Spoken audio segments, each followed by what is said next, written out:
दुख तकलीफों को खत्म कर दे। अल्लाह पाक आपके तमाम सगीरा कबीरा गुनाहों को माफ कर दे। अल्लाह पाक आपको 5 वक्त का नमाजी बना दे और कुरान पाक पढ़ने वाला, अल्लाह का नाम लेने वाला बना दे।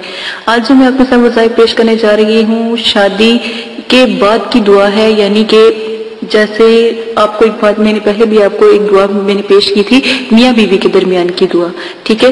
तो ये भी एक ऐसी नायाब दुआ है जो शादी के बाद की दुआ है। शादी, जब आपकी शादी हो तो शादी की रात को औरत पढ़ सकती है अपने मर्द के लिए, और अगर मर्द चाहे अपनी औरत के लिए पढ़ सकता है, ठीक है। तो अगर आप दोनों में से कोई ना पढ़ सके तो अपने वालिदैन को लाज़िमन कहें कि आप ये दुआ पढ़ लें, ठीक है। इसका एक नायाब तरीका जो मैं आपको बता रही हूँ वो ये है। तो आपने क्या करना है कि जब भी मतलब कि शादी हो, शादी वाले दिन या आपको जैसे ही याद आए कि मैंने आपको कोई दुआ बताई थी, वो दुआ अपने पास लिख कर रख लीजिएगा, या आप दोबारा जाओगे तो तब लिख लीजिएगा। लेकिन बेहतर यही है कि शादी वाले जो रात है उस दिन मतलब कि तब पढ़ें या फिर फजर की नमाज के बाद ये दुआ पढ़ें, तो बहुत ही लाजवाब है।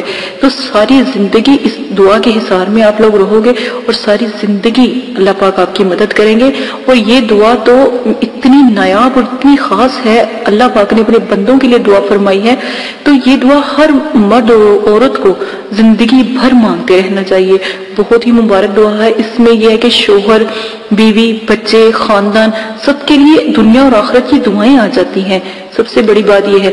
और अगर कोई चाहता है कि कोई मेरा बहन भाई चाहता है कि हमारे फैमिली जो है बिल्कुल ठीक ठाक रहे, कभी रिज़्क़ की कमी ना हो, कभी कोई परेशानी ना हो, कोई दुख तकलीफ कभी ना आए, तो ये वाली दुआ आप लाज़िमन कीजिएगा, ठीक है। बहुत नायाब दुआ है। मुझे बहुत खुशी होती है कि जब मैं आपको आपस में रिश्ते को मजबूत करने के लिए दुआएं बताती हूँ, क्योंकि मेरे रब के नजदीक सबसे बुरा अमल यही है और सबसे प्यारा अमल मियाँ बीवी का प्यार और इखलाक और उल्फत है, ठीक है। तो अल्लाहुम्मा कम्मा से लेकर आपने जन्नती तक ये दुआ पढ़नी है। तर्जुमा मैं आपको बता देती हूँ कि ए अल्लाह, जिस तरह आपने अपने करम से हमें दुनिया में इकट्ठा फरमा दिया, जन्नत में भी हम दोनों को इकट्ठा फरमा। ये एक ऐसी नायाब दुआ है कि अल्लाह पाक से एक औरत अपनी शोहर के लिए, एक बीवी अपने शोहर के लिए दुआ करती है कि अल्लाह पाक आपने इस दुआ की खातिर, ठीक है, हमें इतनी मोहब्बत, इतनी उल्फत अता फरमाई, तो आखिरत में भी हमारा जो साथ है वो इकट्ठा हो, हम दोनों इकट्ठे उठाए जाएं। तो एक बात याद रखिएगा कि देखो, जो बीवियां अपने शोहर की इज्जत नहीं करती या बदतमीजी करती हैं या उनका कहना नहीं मानती, या तो उस औरत के ऊपर 70,000 फरिश्ते लानत भेजते हैं सुबह से लेकर शाम तक। और इन्हीं चीजों को लेकर अगर चला जाए तो इस चीज का ख्याल रखो कि अपने शोहरों को नाराज ना करो, ठीक है। 70,000 फरिश्ते लानत भेजते हैं उस औरत के ऊपर जिसका शोहर नाराज हो उससे, ठीक है। और नंबर जो 2 बात है कि अगर जो शोहर हैं उनको भी चाहिए कि अपनी बीवियों को मारे ना, दबकाए ना, गालियां ना दें, गुस्सा ना करें, ठीक है। और एक बात हमेशा याद रखिएगा, जब भी शोहर आए तो खुश सलूबी से उनसे मिले, हंस के मुस्कुरा के मिले, ताकि वो अपने घर में आए तो सुकून महसूस करें, ठंडक महसूस करें। ये नहीं कि उनका दिल उतर जाए, वो कहे क्या मुसीबत, मैं तो बाहर ही अच्छा था। आते ही लड़ने झगड़े ना लगो, बल्कि आते ही उनको पानी पूछो, उनकी अगर किसी चीज की उनको जरूरत है उनका हाल पूछो, कैसा वक्त गुजरा ये पूछो, खाने वगैरह का पूछो। ये आपका काम है, बजाय ये कितने पैसे लाए, कितना देना है, क्या करना है, फलाने बच्चे की फीस नहीं, इस तरह की बातें ना करो। ये वक्त बाद में भी बंदा बातें कर सकता है, लेकिन असूल से जिंदगी चलती है, असूल से जिंदगी गुजारो, ठीक है। तो ये आप दुआ करेंगे, इंशाअल्लाह आपके आपस में जो रिश्ता है बहुत ज्यादा मजबूत होगा। ये शादी जो है एक अल्लाह की बरकत नेमत इंसान के ऊपर होती है, और अगर इसमें जरा सी भी खराबी हो जाए या आपस में दिल ना मिले तो सारी जिंदगी बर्बाद हो जाती है।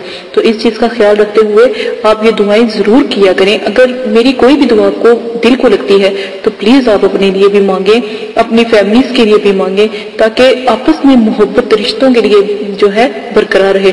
मेरी जितनी भी दुआएं आपको मैंने बताई हैं, लाजिम नहीं है कि आप अपनी मियाँ बीवी के लिए रिश्तों, और रिश्ते भी होते हैं, माँ का होता है, बाप का होता है, बहन का होता है, भाई का होता है, बच्चों का होता है, औलाद का होता है, बहुत से रिश्ते होते हैं, ठीक है। उनके लिए भी आप दुआएं कर सकते हैं, बहुत नायाब हैं। کیونکہ یہ اصل میں جو شادی کی دعائیں ہیں یہ اس لیے دی گئی کہ آج کل بہت زیادہ لڑائی جھگڑے، گھروں میں فساد، پریشانی، دکھ تکلیفیں ہو رہی ہیں، تو اس کے لیے پھر اسی وجہ سے مدرسے والوں نے چاہا کہ شادی کے بارے میں بتایا جائے، کیونکہ ہمارے مدرسے والوں کے کوانٹٹی میں حساب آیا تھا کہ 100 جو ہے اس 6 منتھ کے اندر پاکستان کے اندر بہت سی خواتینوں کو طلاق ہوئی، ٹھیک ہے، کم از کم 55% سے لے کر 60% تک نہ عورتوں کو لڑائی جھگڑوں سے، تیزیوں سے اور اس قسم کے حرکات سے، ناجائز طلاقات سے، اس طرح سے طلاق ہوئی، ٹھیک ہے، تو آپ خود حساب لگا لیں پھر، ٹھیک ہے، ان چیزوں کو بہت زیادہ غور کیا کریں، یہ چیزیں اگر آپ کریں گے تو اللہ پاک کی رحمت ہر وقت آپ کے سر پہ بلند رہے گی، کوئی بھی اپنے رب سے بڑھ کے کوئی رحمت نہیں ہے، ٹھیک ہے، آپ جب دعا مانگتے ہو نا، اللہ پاک کہتے ہیں کون ہے مجھ سے جو دعا مانگے اور میں قبول کروں اور اس کے بدلے میں ان کو دوں، ٹھیک ہے، تو آپ بھی اپنی رب سے دعا مانگا کریں، کسی بھی کام کے لیے، کسی بھی چاہے ایک ذرے کے لیے بھی آپ دعا مانگو تو اللہ پاک سے مانگو کہ اللہ پاک فلاں چیز ختم ہو گئی، ہمیں فلاں چیز عطا فرما دے، بجائے کہ یہ سوچنے کہ یہ کہاں سے آئی، کیا کرنا چاہیے، کس طرح کرے، یہ نہیں، اللہ پاک سے بھی کوئی تعلق اپنا مضبوط بناؤ تاکہ کسی چیز کو اوروں سے مانگنے کی ضرورت نہ پڑے آپ کو۔ اجازت ہے، اپنا خیال رکھیے گا، دعا میں یاد رکھیے گا، اللہ پاک آپ کو کرنے کی توفیق عطا فرمائے۔ دعا کرتی ہوں کہ اللہ پاک آپ کو جتنے بھی وظائف بتا رہی ہوں، جتنی بھی میری سمجھ ہے اس حساب سے میں آپ کو بتا رہی ہوں، اللہ پاک آپ کو کرنے کی توفیق عطا فرمائے، قبول و منظور عطا فرمائے۔ یہ صدقہ جاریہ میری تمام ویڈیوز ہوتی ہیں، ان کو پھیلائیں گے تو اس کا ثواب آپ کو ملے گا۔ اسی کے ساتھ چینل کو شیئر کریں، لائک کریں، کمنٹس کریں، سبسکرائب کریں۔ اللہ حافظ۔